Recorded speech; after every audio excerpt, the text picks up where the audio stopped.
ሰላም ጤና ይስጥልን የተከበራችሁ ተመልካቾቻችን እንደምን ቆይታችኋል? ከብስራት የዩቲዩብ ገጽ የተለያዩ መረጃዎችን የምናደርስበት ሰዓት ላይ የምንገኘው መረጃዎቹን በመንገር ቤዛዊት አራጌና ሰላማዊ ነጋሲ አብረናችሁ የምንቆይ ነው የሚሆነው። የምናስቀድመው የሀገር ውስጥ መረጃዎቻችንን ይሆናል። በድጋሚ ከኛ ጋር ቆዩ። ጂንካ አጠቃላይ ሆስፒታል ለ14 ህጻናት የእግር መቆልመም ሕክምና መስጠቱን አስታውቋል። ጂንካ አጠቃላይ ሆስፒታል ሆፕ ወክስ ከተባለ ግብረሰናይ ድርጅት ጋር በመተባበር በተፈጥሮ የዞረ ወይንም የቆልማማ እግር ህክምና አገልግሎት የሚሰጥ ሲሆን ህክምናውን የጨረሱ ህጻናትን እንደሚያስመርቅ ማስታውቋል።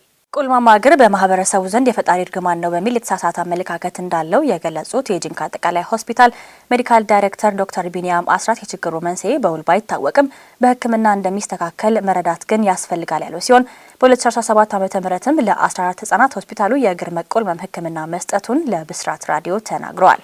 ህክምናቸውን የጨረሱ ህጻናትን ሆስፒታሉ እንደሚያስመርቅ የተገለጸ ሲሆን ቤተሰቦቻቸውን ያለውን ለውጥና ውጤት እንዲያዩና ወደ ህብረተሰቡ ሲቀላቀሉ የህመም መዳን እንደሚችል ለህብረተሰቡ ማሳያ ነው ተብሏል።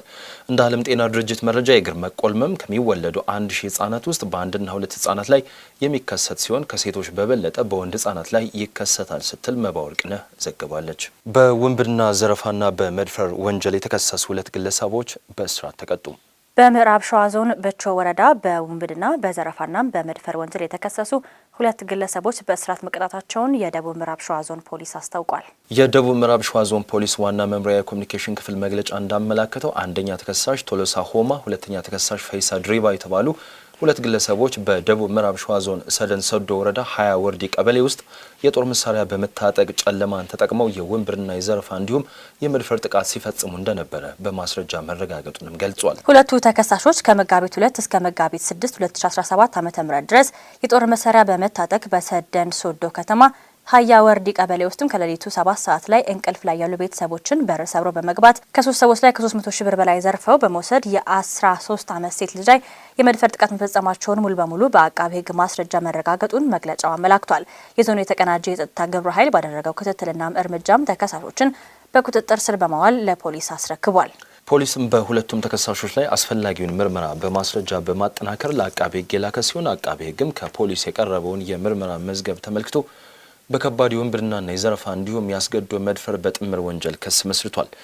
ክሱን ሲከታተል የቆየው የደቡብ ምዕራብ ሸዋ ዞን ከፍተኛ ፍርድ ቤት ሰሞኑን በዋለው ችሎት ሁለቱም ተከሳሾች እያንዳንዳቸው ጥፋተኝነታቸው በአቃቤ ሕግ ማስረጃ በመረጋገጡ ተከሳሾች ቶሎሳ ሆማና ፈይሳ ድሪባ በ16 ዓመት እስራት እንዲቀጡ መወሰኑን ብስራት ከምዕራብ ሸዋ ዞን ኮሚኒኬሽን ጽሕፈት ቤት ያገኘው መረጃ ያመላክታል ስትል ሰምሃር አለባቸው ዘግባለችም። ወደ ባህር ማዶ መረጃችን ስንሻገር መዳረሻችን አሜሪካ ይሆናል። ትራምፕ ኒውዮርክ ታይምስን በስም ማጥፋት በ15 ቢሊዮን ዶላር እከሳለሁ ሲሉ ዝተዋል። የአሜሪካው ፕሬዚዳንት ዶናልድ ትራምፕ የዩናይትድ ስቴትስ ፕሬዚዳንት ስም በሚል በኒውዮርክ ታይምስ ላይ በ15 ቢሊዮን ዶላር ክስ እንደሚመሰርቱም ተናገሩ። ኒውዮርክ ታይምስ በነጻነት እንዲዋሽ እንዲያደበዝዘኝና ስሜን እንዲያጠፋ ተፈቅዶለታል። እናም አሁን ላይ ያ ያቆማል ሲሉ ትራምፕ የግል ንብረታቸው በሆነው በሶሻል ሚዲያ ትሩዝ ላይ አጋርተዋል። ባለፈው 2024 ዓመት በተደረገው ፕሬዝዳንታዊ ምርጫ የካማላ ሃሪስን የምረጡኝ ቅስቀሳ ወቅት የኒውዮርክ ታይምስ ድጋፍ ለዲሞክራት ፓርቲ ቃል አቀባይ ሆነዋል ሲሉ ትራምፕም ገልጿል። ትራምፕ ክሳቸውን የጀመሩት የሪፐብሊካን ጠንካራ ይዞታ በሆነችው ፍሎሪዳ ነው። ጋዜጣውን በጉዳዩ ላይ አስተያየት ከመስጠትም ተቆጥቧል። ትራምፕ ለፕሬዝዳንትነታቸው የማይመቹ የግራ ዘመም ሚዲያዎችን ቅር እንደተሰኘባቸው በክሳቸው ላይ ጠቁመዋል። ትራምፕ የኒውዮርክ ታይምስን ጋዜጣን ለመክሰስ ሲሞክሩ ይህ የመጀመሪያቸው አይደለም። እንደ አውሮፓውያን አቆጣጠር በ2023 አንድ ዳኛ በኒውዮርክ ታይምስ ላይ ትራምፕ ያቀረቡትን ክስ ውድቅ አድርገውታል። በክሱ ውስጥም ያሉት የይገባኛል ጥያቄዎች እንደ ህገ መንግስታዊ ጉዳይ አይደለም ብለዋል። የ100 ሚሊዮን ዶላር ክስ ጋዜጣውንናም የትራምፕን እህታቸውን ልጅ ሜሪ ትራምፕን የግብር መዝገቦቹን ለማግኘት በተንኮል ሴራ ተሰማርቷል ሲሉም ከሰዋል። ትራምፕ በ2023 ሌላ የስም ማጥፋት ክስ በሲኤንኤን ላይ ቢመሰርቱም ተሸንፏል። ሲኤንኤን ከአዶልፍ ሂትለር ጋር አመሳስሎኛል በሚል የመሰረቱት ክስ የ475 ሚሊዮን ዶላር ቢሆንም አንድ የፌዴራል ዳኛ ክሱን ውድቅ አድርጎበታል። በፖላንድ ፕሬዚዳንት መኖሪያ ቤት ላይ ሰው አልባ አውሮፕላኖች ከበረሩ በኋላ የቤላሩስ ዜጎች በቁጥጥር ስር ዋሉ። የፖላንድ ባለስልጣናት እንዳሉት 2 የቤላሩስ ዜጎች በቁጥጥር ስር መዋላቸውንና ሰው አልባ አውሮፕላኖችን በመንግስት ህንጻዎችና በዋና ከተማው ዋርሳ በሚገኘው የፕሬዚዳንት መኖሪያ ላይ ማብረራቸውን አስታውቋል።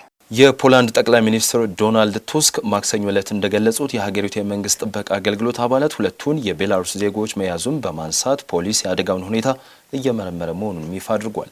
የአሶሺየትድ ፕሬስ የዜና ወኪል የመከላከያ አገልግሎቱ ቃል አቀባይ ኮሎኔል ቦክስላው ፒዮርኪውስኪን ጠቅሶ እንደዘገበው ሰው አልባ አውሮፕላኑ በፖላንድ ኃይሎች እንዳልተመታና መሳሪያው መያዛቸውንም ተናግረዋል። የፖላንድ የልማት ፈንድናም የክልል ፖሊሲ ሚኒስትር ካታርዚና ለአካባቢ ሚዲያ ቲቪኤን 24 እንደተናገሩትም ከውጭ የገባ ነገር አይደለም፣ ነገር ግን በሀገር ውስጥ የተሞከረ ነው ሲሉም ተደምጠዋል። ሚኒስቴሩ ባለፈው ሳምንት በጎረቤት ዩክሬን ላይ የአየር ላይ ጥቃት በደረሰበት ወቅት በርካታ የሩሲያ ሰው አልባ አውሮፕላኖች ወደ ፖላንድ አየር ክልል ከገቡበት ከፍተኛ ደረጃ ያለው ወረራ ጋር ህዝቡ ወደ ድምዳሜ እንዳያደርስ ወይም ክስተቱን እንዳያዛምድ መክረዋል ሲል ኤፒ ዘግቧል። የቤላሩስ ዜግነት ያላቸው ግለሰቦች በፖላንድ ባለስልጣናት መታሰራቸው የተዘገበው በሺዎች የሚቆጠሩ ከቤላሩስና ሩሲያ የተወጣጡ ወታደሮች የ2025 ወታደራዊ ልምምድ እያደረጉ ባሉበት ወቅት መሆኑም ተሰምቷል። የተከበራችሁ ተመልካቾቻችን ከብስራት የዩቲዩብ ገጽ መረጃዎቻችን እነኚህን ይመስሉ ነበረ። መረጃዎቹን በማጋራት ቤዛዊት አራጌና ሰላማዊ ነጋሲ አብረናችሁ ቆይታ አድርገናል።